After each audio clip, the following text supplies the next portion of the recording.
પહેરેલો હતો. હેલ્મેટના લીધે જે આપણે બાઇક ચલાવતા હોય ત્યારે એક્સિડન્ટ ભગવાન કરે ન થાય, અને કદાચ જો એક્સિડન્ટ થઈ જાય તો એમાં આપણે સેફટી રહે એટલા માટે હેલ્મેટ પહેરવું બહુ જરૂરી છે. અને અમે ભુજ રોટરી હોલથી ભીરંડિયારી અને ભીરંડિયારીથી ધોરડો સુધીનો રૂટ રાખેલો હતો. એમાં 70થી ઉપર બાઇકર્સ અમારા સાથે જોડાયેલા હતા. આજના યુવાનોને સંદેશ એવો આપશું કે આપણે ભલે બાઇક આપણે સિટીમાં લાવતા હોય કે હાઈવે પર લાવતા હોય, પણ હેલ્મેટ પહેરવું બહુ જરૂરિયાત છે. હેલ્મેટની બહુ જરૂરી. અનુપમા ઠક્કર, રોટરી ક્લબ ભુજ મિડટાઉનનો પ્રમુખ છું.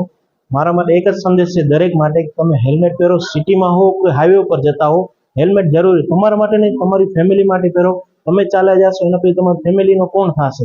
તો હેલ્મેટ એક બહુ અગત્યનું છે તમારા માટે, તમારી ફેમિલી માટે. અમે એ જ આશા કરીને કે તમે સેફ રહ્યો.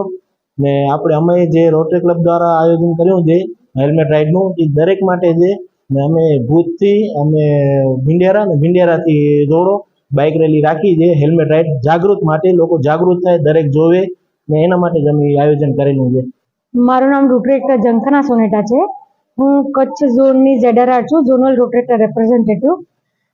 અમે જે આ બાઇક રેલી યોજી હતી સ્પેશિયલી ફોર સેફટી અવેરનેસ માટે, એમાં ઘણા બધા યંગસ્ટર્સ જોઈન્ટ થયા હતા અને અમારા રોટરેક્ટર્સ પણ. અને એમાં અમારા પ્રોજેક્ટ ચેરપર્સન નીરવ કાપડી, પરાગ કંદોઈ, કિશન ચૌહાણ, એમણે ખૂબ મહેનત કરી અને આ સક્સેસફુલ પ્રોજેક્ટ કર્યો. અને અમને બહુ જ મજા આવી. અમને બધાને મીન્સ કે મારો આ ફર્સ્ટ એક્સપિરિયન્સ હતો, પણ મને બહુ જ મજા આવી.